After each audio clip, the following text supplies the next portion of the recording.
ยังโชดคือเก่าบ่ชาวแพม โชดคือเก่า ยังโชดคือเก่าป้ายิ้มหวานกันได้ชาวผู้ไทยพี่น้องมาบัดนี้เป็นสีผมเลยทุกคนเป็นชาวผมทองและชาวเพชรชื่ออะไรหลาน น้ำพุ น้ำพุสาวน้ำพุโอ้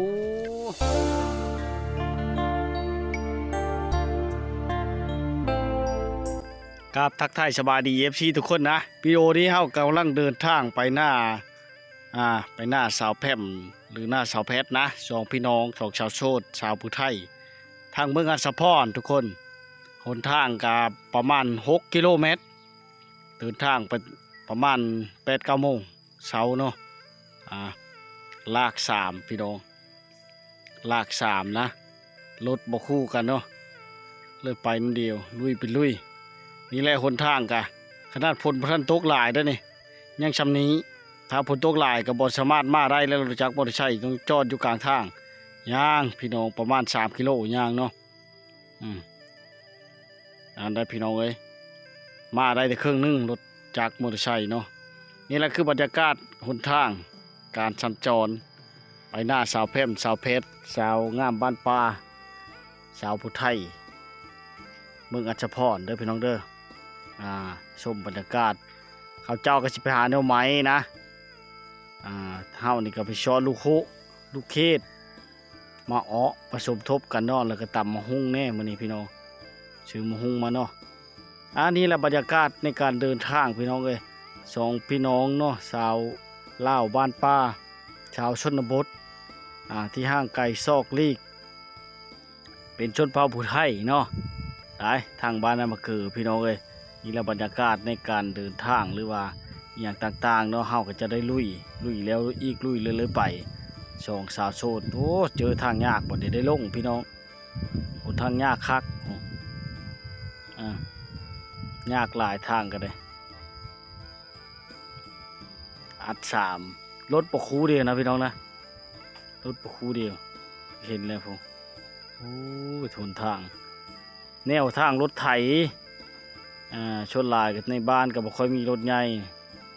ได้แต่ทางรถไถนี่แหละพี่น้องแล้วเฮ็ดเธอมานำรถจักรระยะมารถจักรมอเตอร์ไซค์เนาะแล้วนี่แหละต้องได้ย่างลงด้วยกันต่ออีกพี่น้องเลย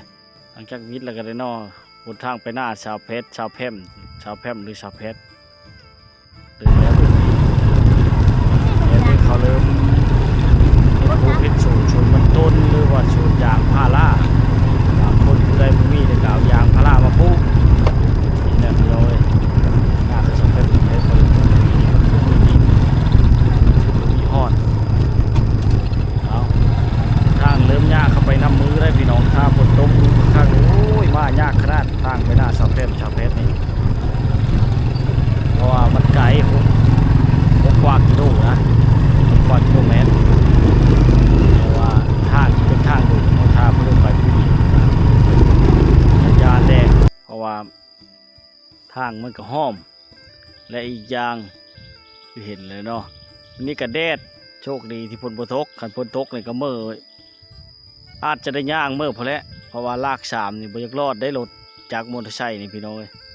เนาะเพราะว่าทางมันยะถ้าฝนตกลงทางยะนี่ถ้าฝนบ่ได้ตกหลายมื้อแล้ว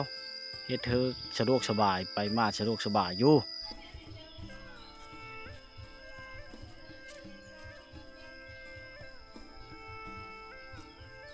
ย่างไว้เล่งมันแดด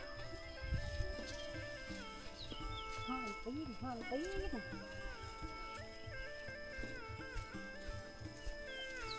มาหาอยู่หากินเนาะพาไปน้องไปติดตามชมบรรยากาศไปช้อนลูกโหไปช้อนแมงดาทุกคนไปช้อนเนียวช้อนอย่างต่างๆแมงตับเต้าได้พี่น้องก็ตอนเที่ยงก็เป็นเที่ยงเลยหาอยู่หากินเนาะขึ้นแต่ไทยให้หุดหน้าคนก็บ่ตกพี่น้องกาเขาจะตายเลยเขากาไปเดี๋ยวเรามาติดตามชมกันนะอยู่ให้อยู่หน้ามันนี่พี่น้องเลยเนาะ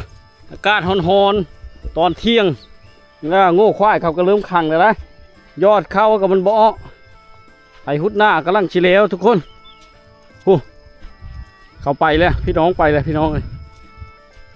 เดี๋ยวครับติดตามชมกันเนาะบรรยากาศร้อนๆตอนนี้กำลังฉีลงช้อนเนาะพี่น้อง น้องกับน้องโบกควายแบบมีกินมินๆนิดจังน้อยได้แซ่บพี่น้องเอ้ยมีกินมินนิดจังน้อยแซ่บซ้อนเอาแม่งข้าวสารซ้อนเอาแม่งลูกโหลูกเขต ถ้านี่จะเอ็ดโหนปุ๊บไม่ได้แห้งเลยหนอค่ะคือยังรุ่นเนี่ย ต้ม ถือขี้ต้มโบกควายก็ลงแม่พี่น้องแม่งข้าวสารทุกคนโป๊เตอแม่งโหเงาะโอ้แซ่บแท้แม่งโหเงาะนะพี่น้องออกมาแล้วนะออกมาแล้วไปจัง มัน โอ้ยมีหยังถือขี้ควายอีกเอ้ยหาซีนมาเฮ็ดซอยจุกรอดขึ้นแบบนี้มันจะเป็นกินอยู่บ่นี่เป็นตะได้อยู่บ่นี่ฮะพี่น้อง นั่นเลยมันกัน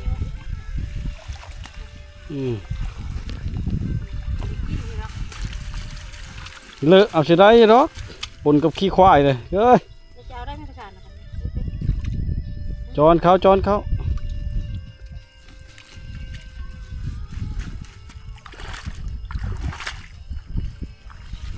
เอาก้อยเอาขึ้นอันนี้มันก็บินเนาะวะล่ะ อ่ะพวกเลย พวกนี้หนาวบัด เล็กน้ำเล่าแล้วเป็นมีที่บ่มีแต่กระปูนะ จอนนั่นแหละ เนี่ยบรรยากาศฮ้อนๆกับมาหาอยู่หากินบ่มีแนวกินเริ่มอึดอาหารแล้วบ้านเฮาพี่น้องฝนบ่ตกตกแต่5เดียวพอได้เฮ็ดกาเลยก็กามันก็อ้อนะ จุ่มน่ะ ลงจุ่มน้ำแล้วเลอะอ้อนะลงจุ่มน้ำแล้วก็เลอะขี้โง่เนาะขี้ควายมันขี้โง่ ลงตามพูด การปล่อยปลาเช่นนี้ก็มับคลอแล้วนี่เนาะ บ่ก้อยนะ ฮะ นี่บ่ก้อย ดิดไปหมดเลย อหย่างก็ ก้อยนี่ก้อยลงข้างนี่ข้าง ปล่อยอะไรนี่นะ บ่แล้วก้อยเอาเนาะก้อยมันนี่นะ โอ้มีเขามาขายแล้วบ่บ้านเฮานี่ฮะ ตลาดมันนี่ก็ยืดยากนะ บ้านท่านเฮาคือบ่มีเนาะ สุดท้ายบ่ได้จักโตเกียรติแอด อืม ใช้เกล็ดทอง ไปมาแล้วอะไรกันเลยเกมไม่กิน เก็บไหม วัดนี่ก็ยาก สิได้กินอยู่บ่พี่น้องเอ้ย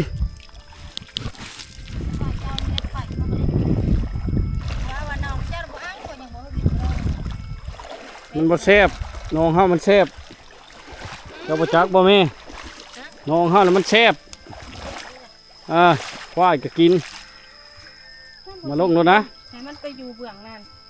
แม่กับแม่ใส่กวาง ให้มันลอยไป โอ้ยสิเป็นกินอยู่บ่ได้เฮ็ดเลอยู่นี่ ขี้ควาย มีแต่ขี้เหร่ควายอีกโอ้ยเหม็นก็พอเหม็นพี่น้องเอ้ยเอาเมื่ออู้นี่แซ่บเท่าไรนี่นะแม่ข้าวสารนะโอ้ เด้นี่มันอยู่เบื้องอะไรอ้าของนี่แหละ ปงลงก้อนนะปงลงก้อนทั้งชนทั้งนั้นน่ะ ปุ๊บ ฉลาวมาพิ้วก็โอ้ยเอ้ย น่ะมันอยู่เป็นหมองอะไรผัดเอาขวดมาใส่ขี้ตุ่ม ฉลาวไปฉลาว เราลงมา จุปลาลงก้อนชนมันน่ะปลาลงชนมันน่ะ เด้หาจะเอาตัวนั้นอะไร เออเด้ มีไปขี้ควาย เด้ พี่น้องเอ้ยแซ่บขนาด แซ่บขนาดนั้นนี่กะ มันเอาไปอู้น่ะไข่คล้องกับบ่ไข่ เนี่ย เขากับพังเพลงอยู่เถียงหน้าผู้ใช้ดอกไผ่โซลาร์เซลล์ใช้แผ่นซากโซลาร์เซลล์ มันแดดมันจะอยู่ข้าง ถ้าฝนตกแล้วบ่ได้บ่แม่แต่เฮาคือบ่มีเงินซื้อ มาเจ็บเลยได้ คือเขานะแม่ ซื้อข้าวอย่าง เอาแต่เฮาคือบ่มีเงินซื้อคือเขาขายข้าวเด้อขายข้าวซื้อเด้อพอได้ฟังเพลงเด้อซื้อตู้อีกพี่น้องเอ้ย ยา ย่า ทา พ่อ ทางปะ นี่เอากระปูมากับตำหุงนี่พี่น้องโอ้ลูกเขตเห็นแล้วบัดนี้ลูกเขตหน้านี่เขตหมูเขตหน้าลูกกบบ่มีบ่เนาะคันมีก็ต้องได้ ยังน้อยนี่น่ะ ห่อหมกหวกเอาไปใช้หม้อแล้ว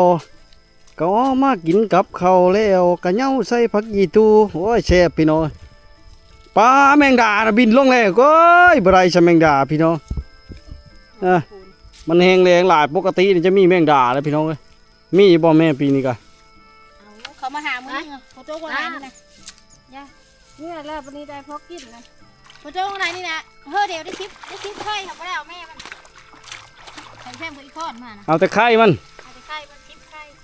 เอามือนับคนไปกินกับแม่ ง่ายไวอยู่เลยเนาะฝนตกข้าวเดียวก็ไข่แหละอ่ะบาทนี่พี่น้อง นั่นไปกินเพื่อน เดี๋ยวเราไปเบิ่ง ข้าว มื้อนี้ก็มาหน้าสาวแพร่มนะทุกคนนะมากินข้าวเที่ยงกับสาวแพร่มซื้อมะฮุ่งมาให้เพิ่นย่ำไว้ทาอยู่เทงหน้าพุ่นแล้วทุกคน ใจนี่แหละเป็นไง เดี๋ยวเรามาติดตามหาส้มนำกันเนาะพี่น้องเนาะโอ้ผักชีชมด่างขมด้วยนี่จุดแก้แล้วพี่น้อง ใส่อะไรด่างบักไงนี่มันโกงเลย เอามาซอยจุกินกับจำป่าจำลูกโห หลังจากซ้อนลูกโหลูกคิดแล้วนะมาหาชาวแพร่มชาวเพชรพี่น้องโอ้อยู่เถียงพอดีเลยพี่น้องเอ้ยอยู่เถียงพอดีนะพี่น้องเอ้ย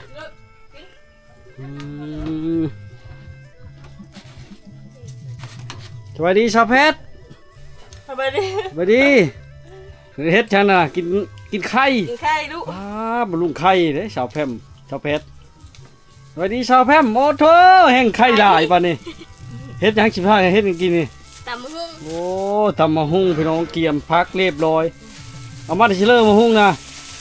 มาแต่บ้าน โอ้มาแต่บ้านฮอนๆได้ไทยหุ้นหน้านั่นแล้วแหละ แล้วเลย ไผไทยนะเด้อน้ำหวานเด้อนี่ตุกหนึงบ่เย็นไปได้เพิ่มหน้าเจ้าไก่มาฮอดเลยเพื่อจิมาฮอดนะหลานชื่ออะไรหลานนั่นละ ชื่ออะไรหลาน น้ำพุ น้ำพุสาวน้ำพุโอ้จ้าเอ๋สาวน้ำพุคนงาม ยิ้มเชยิ้มดูยิ้มงาม สาวน้ำพุ ยิ้มงาม หนูสบายค่ำกำลังกินข้าวพอดีว่าจะได้กินข้าวห่มผ้าป่าห่มถ้วยสาวเพชรสาวแพร่มแล้วมื้อนี้ได้มาหุ้งพี่น้องกินตำหุ้งแซ่บๆนำกันเด้อมื้อนี้ อ๋อที่กัน ได้บ โอ้แม่เพิ่นก็ได้ลูกเขตมาลูกเขตเพิ่นว่าของมักของแม่ได้แมงดาผมบ่จักเนาะสาวแพร่มเนาะ ได้บอก โอ้ได้ยินเสียงตู้พอเนาะมาเพลงหน้าเจ้านี่เนาะ โมนได้ยี่สิบได้ เสียงตู้เขาได้ไฟฟ้าแล้วบ่นี่ ย่าง โอ้บ่ได้ใช้ไฟเชลเซลบ่ แม่ เฮิรนเจ้าเพลงเจ้าได้ซะคือบ่มาเปิดแน่คือบ่มาเปิดคือว่าเห็นเจ้ามักเสียงเพลงอยู่ บ่มี บ่มีตู้แล้วก็บ่มีแผ่นชักโซลาร์เซลล์ บ่มี โอ้ยเนาะจะได้อยู่บ่ จะได้ จะได้อยู่ตำหุงแซ่บๆจะได้แหละเธอหน้าคันมีผู้ใหญ่ใจบุญช่วยเหลือ FC ช่วยเนาะยังโชดคือเก่าบ่ชาวแพม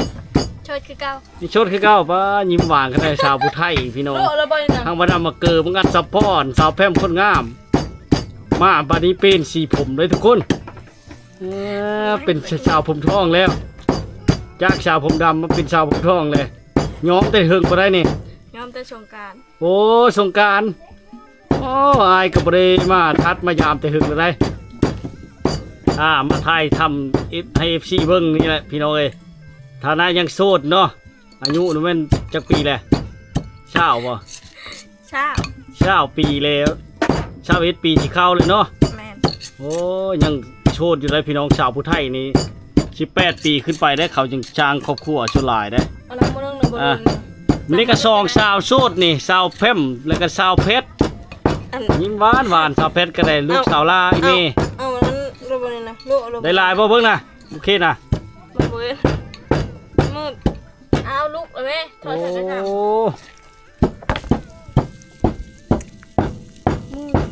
มืดโอ้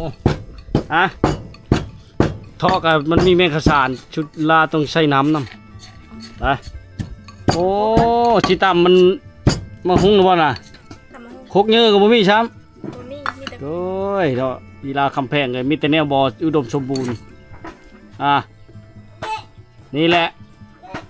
ชาวงามบ้านป้าพี่น้องสาวผู้ไทยลูกสาวกลางกับลูกสาวลายเมผู้เลิศชนใจเนาะทักทายได้ธนาโสดพี่น้องจีบได้โชดจีบได้เด้อปัจจุบันเนี่ยนี่แหละ อาหารการกินก็อยู่บ้านนอกคอกหน้าตำมะฮุงภาษาชนบทเขาเอิ้นว่ากินหมูอริกเนาะตำมะฮุงนะเขาเอิ้นหมูกินหมูพี่น้องว้าวให้มันดูดีขึ้นหน่อยนึง ส้มพ่นกระเซอร์มะเขือขนพี่น้องมะเขือเอิกนี่มะเขือขนได้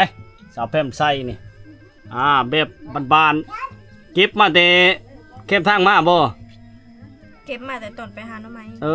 ตอนไปหาหน่อไม้ไปหาหน่อไม้มาแล้วบ่นี่ มาเลยเด่น ป้าหน่อไม้ชาวแพมชาวเพชรไปหาทุกคน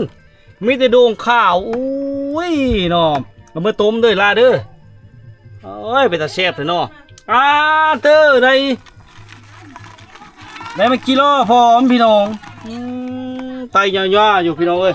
นี่แหละบรรยากาศหน้าสาวแพมสาวเพชรชองสาวสูตรอ้อยต้อยพี่น้องปอดชนิดป่านนี้ยังบ่ได้ผัวน้ำข้าวอยู่ไทยหน้าไก่พ่อจนเมยกินเรียบร้อยก็เอาไปอยู่นอนฉลบเป็ดอยู่มาเห็นในห่มโมงพอสาวเพชรสาวแพมโอ้ย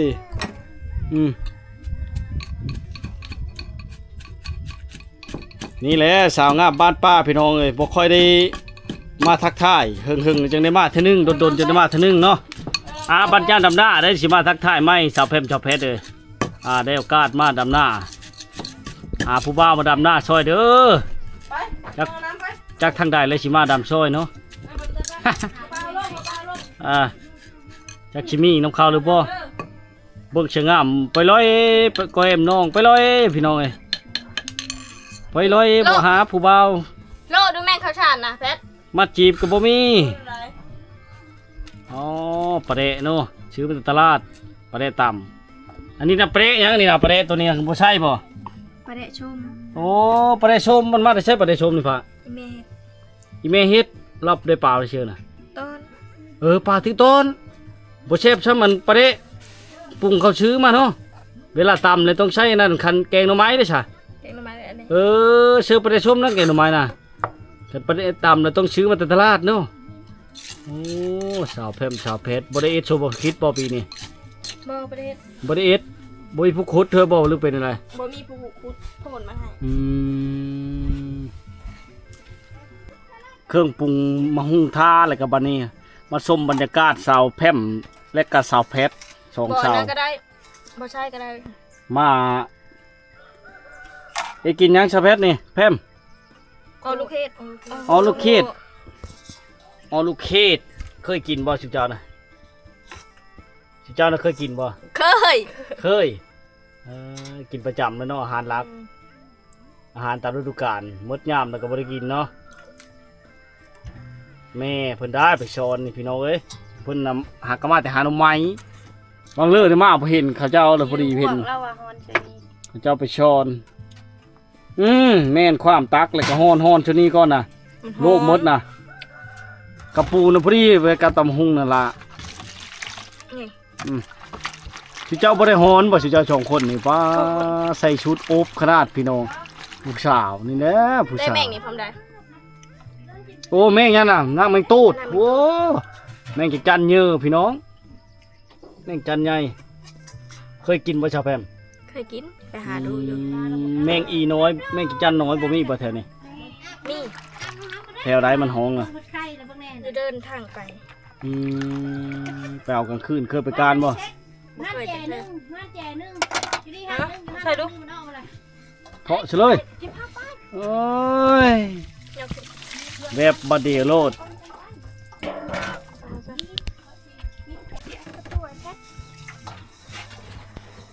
ตอนนี้สองสาวโสดพี่น้องเอ้ย สาวผู้ไทย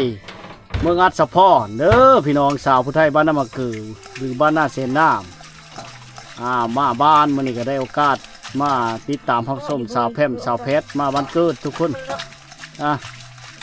นะฐานะยังโสดคือเก่าแต่ว่าปีนน้อยนึงเพราะว่า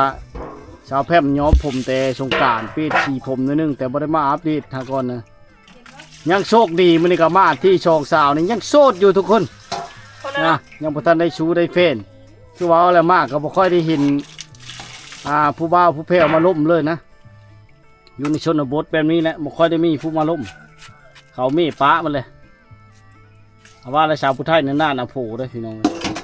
ถ้าบ่พอคนที่ฮักกิ่งหวังแต้งนี่บ่เอาเลยเนาะสาวแพมเนาะ บ่ อ่ะ อะไรโพส โผล่เขานี่แห้งไก่เลยเนาะ บ่เกอเลย อ่ะต้องคนจริงใจอ่ะ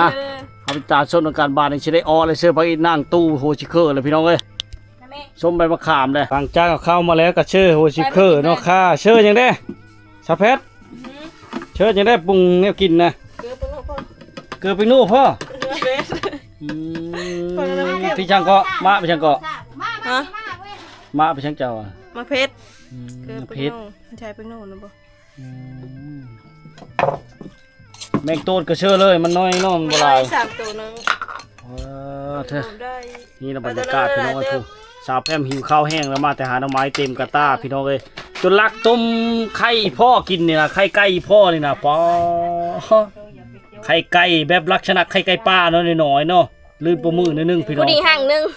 ผู้ที่ห้างหนึงมันเป็นหยังแม่นบ่อยู่บ่ ยู่นั่นแหละ เอาคือต้มจ้ะ เยอะ เยอะว้าคือชีบ่ได้กินไข่โดนเลยเนาะชาวแพมเนาะ บ่ชีเม็ดน้อย หมดเจ็ดหน่อยแหนมมังกรแน่เหลวหัวก็ได้โอ้ยชาวแพมเว้ย ยับไปได้ดู เหลวขึ้นเทิงบ่ คือบ่ต่ำเอาบ่บ่เห็นคก โคกอันเดียวนี้โอ้ยช่อยเชื่อก็ได้นะลายเชื่อน้อยเดียวก็ได้นะ เชิญหรือบ่พออีตู้นะ อย่าลืมเชื่อเประเด้อนางเด้ออายก็สิกินน้ำบ่คือสิแซ่บมื้อนี้วะมาหน้าชาวแพมชาวเพชรดนแล้วนะบ่ได้กินชีมือชาวแพมชาวเพชรพี่น้องเอ้ยพุ่นแหละช่วงการยามหน้ายามดำหน้าพุ่นแหละสิมาช่วยเพิ่นเนาะเฮากับพี่น้องเพิ่นแต่ก็บ่ค่อยได้มาบ้าน เอามือก่อน อาเป็นไม้แอะนะอาเป็นแม่ โอ้ผสมข้าวปุ้นพร้อมบ่น่ะชาวแพม บริยัง มาเป็นตาแซ่บแต่บ้านนี้พี่น้องเอ้ยนี่เนาะเอาเป็นตาแซ่บแต่พี่น้องโอ้ยตอนเที่ยงย่ามเที่ยงช้ำ12 โมงปลายกว่าๆเลยบ่ต่ำก็ยังเยอะเลยนะพี่น้องเอ้ยเนาะผู้สาวงามต่ำเฮ็ดให้เลิกก็แซ่บเฮ็ดเลิกก็มักหรือว่ากองกินแจ้ขึ้นอยู่กับผู้มักงามผู้บ่าว FC ภายในและต่างประเทศมาเลยต่ำหุ้งเลยเด้อซื้อเรากินเด้อเคยมาบ่มีบ่พูดเคยมาเนี่ย บ่แม่ ยังบ่มีเลย โอ้ยแล้วเนาะคนบ่มานงามปานนี้ก็ยังบ่ทันได้โผล่เลยพี่น้องยังบ่ทันสร้างครอบสร้างครัวยังโสดเนาะต้องการคนที่จริงใจเท่านั้นเราพี่น้องเอ้ยคันบ่โสดและบ่สนใจนี่แหละเฮ็ดให้สาวผู้ไทยนี่บ่ค่อยได้ล่มผู้บ่าวของคนบ่เป็นใช่นะ มานะมานุ่งฟองกันดีกว่า นี่แหละพี่น้องฮันเบื้องหลังของพระเจ้าก็บ่ฮู้เนาะอันนี้เข้ากับมากันผสมพบพอไปนี่แหละโอ้เร็วมุ่งไม้นะบ่นี่ชาวแพมชาวเพชร ไม่เลยนะ โอ้ไผมุ่งนี่ พ่อ พ่อมุ่งผู้เดียวแล้วบ่ มึงกับอาย มุ่งกับที่ตัวนี้ลุงชุกผู้มุ่งกับพี่น้องมาซอยได้พี่น้องเอ้ยชาวแพมชาวเพชรกับผู้ที่ต้มไก่ชุกกินแล้วเนาะ ช่วยได้นั้นนะพอเลยนะ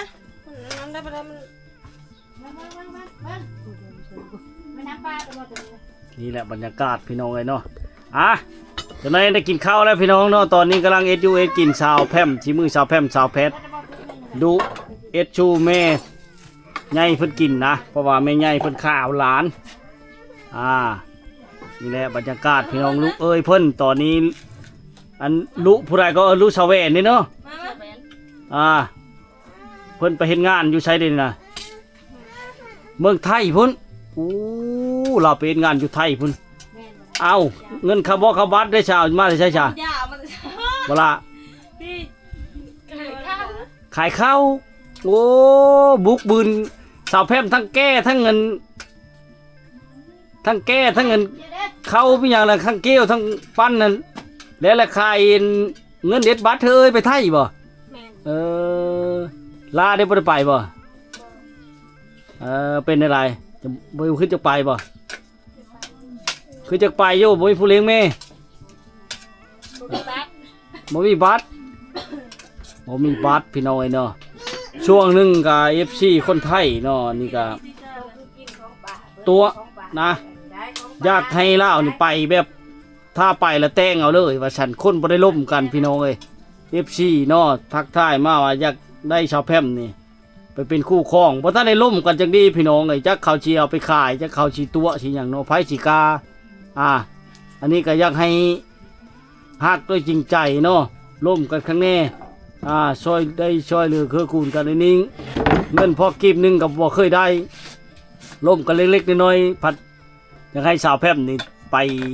อยู่ไทยโลดโอ้ยหลักก็บ่ไปแล้วพี่น้องไผสิกล้าไปเนาะคือเห็นนั่นแหละโอ้เสิร์ฟประเดชมเนาะสาวแพร่ม ใช่ไปได้เหม็นมันเหม็นทุก แม่นเสิร์ฟประเดเหม็นมันเหม็นโพดระหว่างบ่แซ่บประเดตำมะฮุ่งแล้วบ่แซ่บเนาะต้องใส่ประเดอันนี้ตัวนี้เนาะ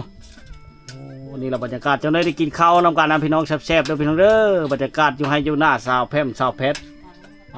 ชาวงามบ้านป่าสาวผู้ไทยเมืองอัศพรพี่น้องมื้อนี้ก็ได้มาเยี่ยมยามถามข้าววัดจิมาไทยหุดหน้าซอยจุเพิ่นนั่นแหละมาผัดแล้วแหละพี่น้องไหวได้พ่อเพิ่นเฮ็ดเองชี้ฮะทิศหนึงลากก็เมยแล้วเท่าแล้วพ่อก็ลาวไทยก็ทิศหนึงพี่น้องเอ้ยเพิ่นสิแล้วเนาะ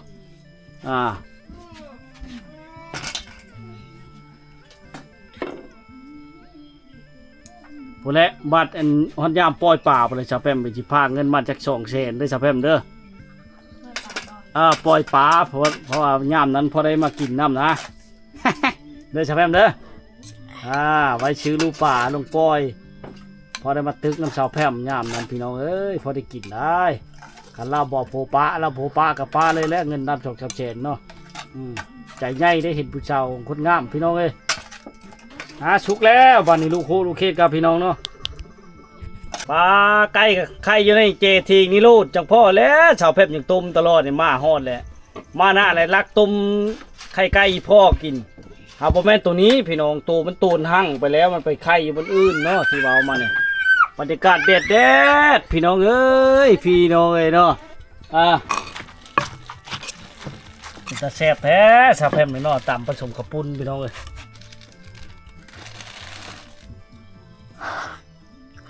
โอ้แซ่บพี่น้องโอ้ยน้ำลายไหลเลย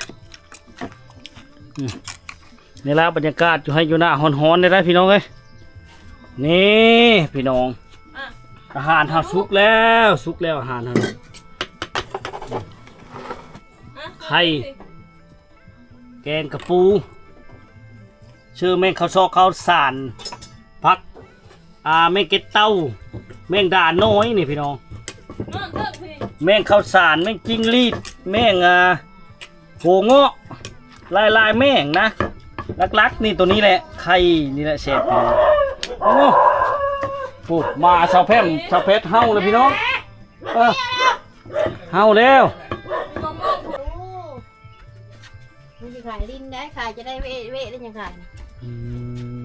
ขายโง่ชื่อบานประตูมาแล้วพี่น้องบาทนี่มาสองสาวสูตรใกล้ๆกันเลยโอ้แซ่บแน่นอนพี่น้องเมื่อนี่เข้าไหมไหมไม่เท่าได้เลยนี่บอกเข้าเลยเรากินไหมแซ่บทำมาดูที่ข้าวเลยสิได้กินก็ไม่เท่าได้พี่น้องเลยนี่แหละอาหารกับพี่น้องมีส้มผักกุ้มตำมะฮุ่งชื่อมะนะมะเขืออึกแล้วก็นี่แหละพี่น้องเลยไข่นี่โอ้แซ่บสองสาวเฮ็ดกินมื้อนี้มาเด้อพี่น้องเด้อกินน้ำกันแซ่บมื้อนี้เนาะอันนี้แหละบรรยากาศเนาะในตอนเที่ยงพี่น้องเลยแซ่บบ่ชาเพชรแซ่บบ้านนี้หลังจ้างเฮามาเรียบร้อยเลยเนาะพี่น้องเนาะเขาก็จะได้กินข้าวน้ำข้าวชาเพชรถือว่าโดนแล้วมันมาเขาผ่าปลาโฮมถ้วยเนาะกินตำหุ่งนี่แหละไข่นี่แหละแซ่บพี่น้อง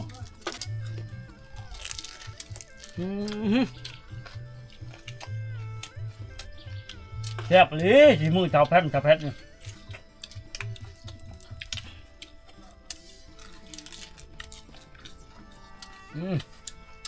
สุดยอดแซ่บพี่น้องพี่นะ